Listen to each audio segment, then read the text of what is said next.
लेकिन income and expenditure account में केवल रेवेन्यू आइटम्स रिकॉर्ड होते हैं। इसके बारे में आज हम लोग डिटेल पढ़ेंगे। सबसे पहले आप जानिए इस बात को कि आपको क्वेश्चन में रिसीव्ड एंड पेमेंट अकाउंट दिया रहे। रिसीव्ड एंड पेमेंट अकाउंट का दो साइड्स होता है, received side and payment side. ये आपने देखा था। रिसीव्ड एंड पेमेंट अकाउंट के रिसीव्ड साइड में दो तरह के रिसीव्ड्स होते हैं, रेवेन्यू रिसीव्ड्स एंड कैपिटल रिसीव्ड्स। उसी तरह पेमेंट साइड में दो तरह के एक्सपेंडिचर होते हैं, revenue expenditure and capital expenditure. आपको ये जानना होगा कि रेवेन्यू रिसीव्ड्स को हम लोग इनकम मानते हैं और कैपिटल रिसीव्ड्स को लायबिलिटी मानते हैं। उसी प्रकार रेवेन्यू एक्सपेंडिचर को एक्सपेंसेस माना जाता है और कैपिटल एक्सपेंडिचर को एसेट्स माना जाता है। ये आपको क्वेश्चन में गिवन होगा, इतना इंफॉर्मेशन आपको क्वेश्चन में दिया है और आपको दो चीज बनाना है। With the help of information given in received and payment account you have to prepare two accounts and statement. एक आपको बनाना है इनकम एंड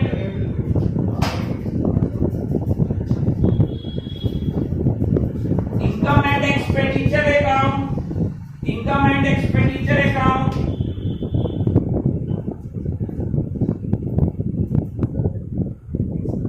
इसका फॉर्मेट हम लोग डिस्कस किए थे पहले।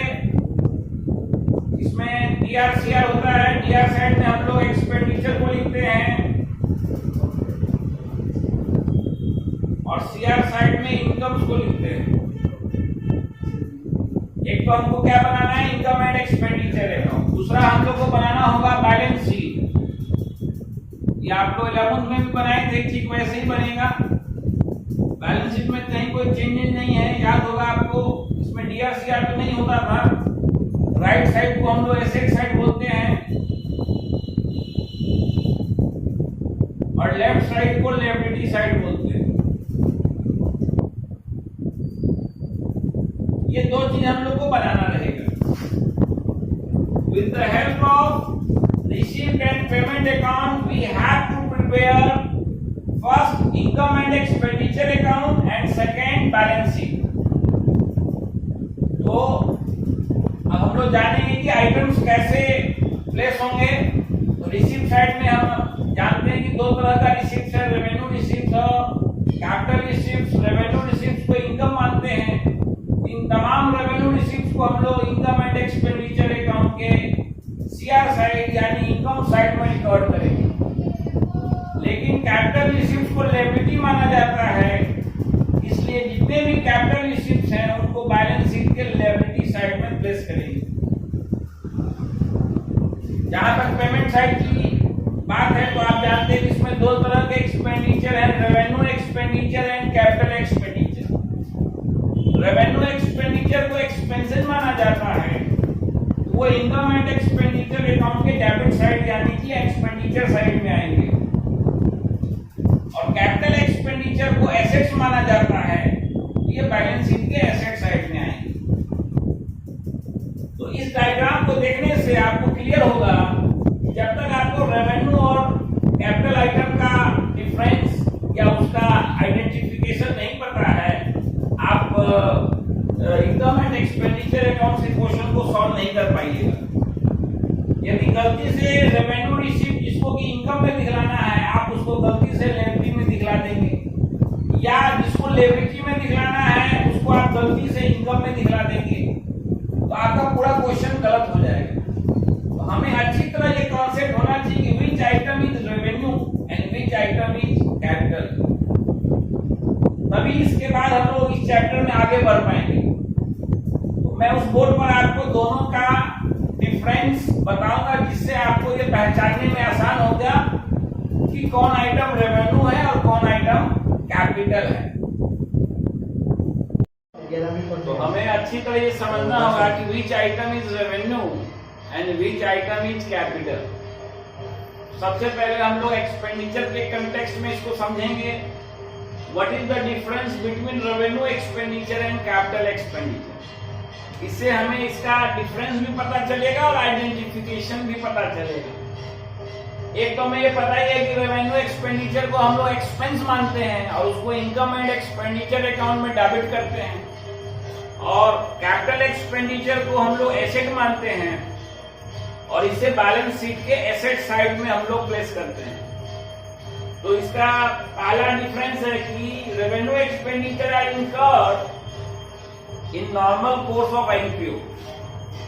ये एनपीओ को जब आप चलाएंगे, उसके ऑपरेशन को जब आप एक्टिवेट करेंगे तो ये होगा। जैसे उसके ऑफिस के खर्च हैं, रेंट है, इलेक्ट्रिसिटी बिल है, टेलीफोन बिल है, ये सब होगा। लेकिन these are incurred for acquisition of fixed assets। इसमें आप कोई ना कोई fixed assets like land and building, plant and machinery, furniture, machinery, motor vehicles, etc. कोई ना कोई fixed asset को खरीदेंगे। पहला डिफरेंस तो ये है। सेकेंड, इससे जो बेनिफिट मिलेगा वो मैक्सिमम 1 ईयर के लिए मिलेगा। कभी भी इसका बेनिफिट 1 ईयर से आगे नहीं मिलेगा, लेकिन जो इसका बेनिफिट मिलेगा हमको 1 साल से अधिक मिलेगा। फॉर एग्जाम्पल, यदि हम लोग कोई बिल्डिंग रेंट पर लेते हैं तो जिस पीरियड का हम रेंट देंगे केवल उसी पीरियड के लिए हमें वहां रहने की अनुमति होगी। लेकिन यदि हम लोग बिल्डिंग खरीद लेते हैं तो जब तक उस बिल्डिंग को हम बेचे नहीं, 10 साल, 20 साल, 25 साल तक हमको उसका बेनिफिट मिलेगा। इसका बेनिफिट 1 साल से अधिक मिलता है, इसका बेनिफिट मैक्सिमम 1 ईयर मिलता है। और जो सबसे इंपॉर्टेंट ट्रिक है जिसे हम पकड़ेंगे कि कौन रेवेन्यू एक्सपेंडिचर है और कौन कैपिटल एक्सपेंडिचर है, वो है उनका recurring nature. Revenue expenditure are of recurring nature, यानी ये बार बार होते हैं। जैसे रेंट हर महीना देना होगा, सैलरी हर महीना देना होगा, इलेक्ट्रिसिटी बिल हर महीना देना होगा। तो रेवेन्यू एक्सपेंडिचर रेकरिंग नेचर का होगा, जिसको बार बार देने की नौबत आएगी। लेकिन capital expenditure non recurring nature का होता है, इसको बार बार देने की जरूरत नहीं होती है। जैसे परचेज ऑफ बिल्डिंग, क्या हर महीने बिल्डिंग परचेज होगी? नहीं, कभी कभी होगी। तो ये कभी कभी होगा कौन? Capital expenditure. और रेवेन्यू एक्सपेंडिचर बार बार होगा। उसी प्रकार हमें समझना होगा the difference between revenue receipt and capital receipt.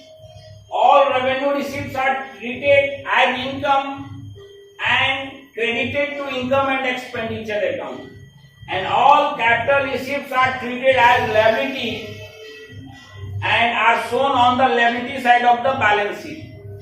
तो पहला डिफरेंस है कि इनका जो हमें प्राप्ति होगा वो नॉर्मल कोर्स में होगा और इसकी प्राप्ति नॉर्मल कोर्स में नहीं होती है। यानी इसका मिलना एक सामान्य घटना है, इसका मिलना सामान्य घटना नहीं है। ये हमेशा नॉर्मल पर्पस से मिलेगा, इसका कोई खास पर्पस नहीं होगा। जैसे सब्सक्रिप्शन, बस मिल गया सब्सक्रिप्शन, देने वाले ने आपको ये नहीं बताया कि क्या करना, आपकी मर्जी है, तो वो रेवेन्यू रिसीप्ट होगा। लेकिन ये हमेशा स्पेशल पर्पस से मिलता है। ये These are received for special purpose। जैसे subscription for library, subscription for building, subscription for scientific lab. तो जिस पर्पस से मिला है ये उसी में खर्च करना है, इसको आप कहीं और खर्च नहीं कर सकते। कैपिटल रिसीप्ट आपको स्पेशल पर्पस से मिलता है और रेवेन्यू रिसीप्ट नॉर्मल पर्पस से मिलता है। और लास्ट फीचर जो यहां भी था, रेवेन्यू एक्सपेंडिचर भी रेकरिंग नेचर का होता है, उसी प्रकार रेवेन्यू रिसीप्ट भी रेकरिंग नेचर का होता है, ये बार बार मिलेगा। जैसे सिंपल सब्सक्रिप्शन आपको बार बार मिलता है, लेकिन स्पेशल सब्सक्रिप्शन कभी कभी मिलता है। सिंपल डोनेशन बार बार मिलता है, लेकिन स्पेशल डोनेशन कभी कभी मिलता है। तो रेवेन्यू रिसीप्ट रेकरिंग नेचर का होगा, ये बार बार मिलेगा, और capital receipt non recurring nature का होगा, ये कभी कभी मिलेगा। तो इस पॉइंट को जब हम लोग याद रखेंगे तो हमें ये पहचानने में आसानी होगी कि कौन आइटम रेवेन्यू नेचर का है और कौन आइटम कैपिटल नेचर का है। नेक्स्ट क्लास में मैं आइटम वाइज बताऊंगा। अभी तो मैंने एक जनरल कंसेप्ट दिया है रेवेन्यू और कैपिटल आइटम्स का। अब आइटम वाइज मैं डिस्कस करूंगा नेक्स्ट क्लास में कि विच item is revenue and which item is capital. Okay students, आज के लिए इतना ही। Good luck.